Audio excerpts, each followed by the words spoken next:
नमस्कार मंडळी, तर चला तुमचं स्वागत आहे ब्लॉगमध्ये. तर आज आहे आमच्या गावात पालखी सोहळा. ओळूमातेची म्हणजे गावदेवीची पालखी आहे ना. उद्या जत्रा आहे, तर म्हणजे आजपासूनच जत्रा चालू झाली. तर अजून तयारी नाही झाली, नाही तर 3:30 वाजल्या. तर बघू चला काय होतं पुढं. आलो आम्ही जुन्या घरात, तर बघू चला. जुने घरा बनवले चिकन, नंतर गेलो व्हिडिओ शूट करायला. तर नंतर माझी तयारी झाली आणि वाजलं 6. आणि मम्मी इथं बघू शकता मला. मम्मी हाय कर. मम्मी शोधली गजरा भरताय. एक तास झाला, पिनास होता, पिनास नाही भेटत. आणि इथं पालखी निघली आणि हिला गजरा घातल्याशिवाय जातच नाही ना. बघू शकता मम्मी आणि मी निघलोय आणि वाजलं 6 ना. आम्ही घरात चाल पटकन आरतीचा ताट भरते. ताट सगळं नाही मम्मी, अजून आम्ही घरानच आहो. तर पालखी बँड पण वाजतात. आता चाललंय मस्त पाया पडायला चाललोय. माझी आधी व्हिडिओ आली करायला. मग आम्ही तिकडे गेलो तो रस्त्यावर. तर रस्त्यावर बघू शकता सगळी बायका आलेल्या. नंतर पालखी आली. अर्धा एक तासानं पालखी आली तिथंशी. नंतर मग आम्ही चाललेलो ताट आणायला. मग नंतर आमच्या इकडं आम्ही आरती करायला चाललेलो. मग नंतर आम्ही गेलो डायरेक्ट विठ्ठल रखुमाईच्या मंदिरात. मग नंतर तिथं पाया पडलो. मग नंतर इकडं आलो तर बघता होतं फुगं लावलं. फुगं नव्हतं म्हणजे तर तसा योग केलेला. तर नंतर फोडणार होते. मग नंतर किती दिवसांची भेटलेली म्हणा. मग नंतर इथं कियान होता, तर हाय करायला सांगत होता, हाय नव्हता करत. मग दादा बोलता हाय, तर तो खात होता, तर खाऊन दे बरं. हां, मग नंतर झाला आहे. तर बघू शकता तुम्ही कसलं भारी वाटतंय केलेला. तर म्हणजे पालखीची मिरवणूक तिथे तशी साजरा केलेला. मग नंतर आम्ही घातला धिंगाणा, पक्की नाचत होतो. मग नंतर झाला नाचून झाला. मग नंतर आम्ही तर इथं वेदिका दिदी, सजानू दिदी आणि बाय आणि नंतर वैष्णवी दिदी आलेली. नंतर वहिनी बोलतं मना पण घे. मग वहिनी नाही घेतली. नंतर इथं मम्मी होती, मम्मीला हाय करतं. मग नंतर आम्ही जेवायला चाललेलो, जेवून परत नाचणार होतो. मग नंतर आम्ही गेलो जेवायला. वरण भात भाजी आणि नंतर पुढचा नाना बोलतील. आज आमच्या गावदेवी ओळूमातेच्या यात्रेनिमित्ताने पालखी सोहळा संपन्न होतो. आज खरोखर अतिशय आनंद वाटतो की आज 6 वाजता आमची पालखी मिरवणूक निघाली.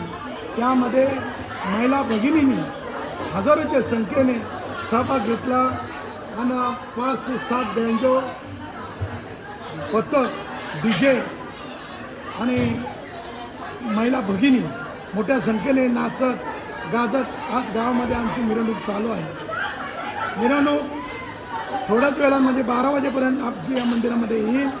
आल्यानंतर इथे रात्री जागरण म्हणून बायांचं गाणी होती. उद्या सकाळी आमच्या देवीची यात्रा संपन्न होणार. तिचा मान असतो, तो मान दिल्यानंतर दिवसभर भाविक भक्त हजारोच्या संख्येने सकाळपासून संध्याकाळपर्यंत येत असतात आणि मी शुभेच्छा देतो. असंच सर्व महिला भगिनींनी असंच सहकार्य करीत राहावं. आमच्या गावातील तरुण वर्ग, वरिष्ठ, हरिभक्त, हरिपाठ मंडळ सर्वही मोठ्या संख्येमध्ये आज सहभागी झाल्याबद्दल मी सर्वांना धन्यवाद देतो. असंच आपल्या गावामध्ये प्रत्येक येणारा सण असेल, विठ्ठल रखुमाईचा पालखी सोहळा असेल, आपल्या आज गावदेवीचा पालखी सोहळा, अशा मोठमोठ्या उत्सवामध्ये मोठ्या संख्येने सर्व महिला भगिनी, तरुण, मैत्रिणी, पुरुष सर्वही भाग घेतला. समाधान वाटलं. असंच गावामध्ये सालाबादप्रमाणे ही यात्रा ही 3रा वर्ष होत आहे. पहिला आपल्या गावामध्ये यात्रा होत नव्हती, परंतु आम्ही देवीला सुपारी नेऊन सांगितली तर आई मातोश्री, आम्हाला आमच्या मनामध्ये इच्छा आहे का आम्हाला पालखी सोहळा करायचा आहे. तर खरोखरच देवीने आम्हाला सुपारी दिली आणि 3 वर्ष आम्ही यात्रा आणि पालखी सोहळा आम्ही मोठ्या ताटाने करीत आहोत. धन्यवाद. आम्ही जेवल्यानं चाललं तर इथं असं बरोबर येत असेल गोरा तर शिकायला. आता आम्ही जेवलं आणि चाललो मी घरा आणि घरशी परत येईल. बघू शकता मागलं आता परत चाललं.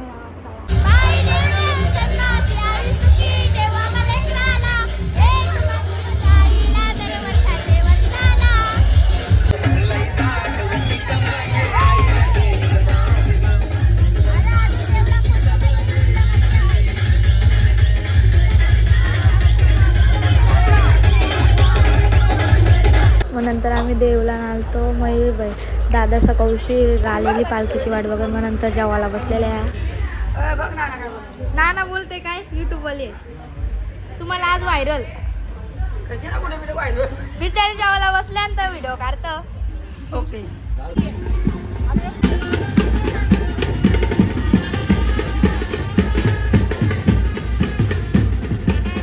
तर इथं धुळून उडवलेला नंतर पालखी आली नंतर इथं शिमानात चिनोदी भेटलेली तिला बोललो हाय कर तर ती बोलतं दन तेव्हा नंतर ती तिला बोलतं अवतार बघ बोलतं मग नंतर तर चला काही आजचा ब्लॉग इथे सेंड करते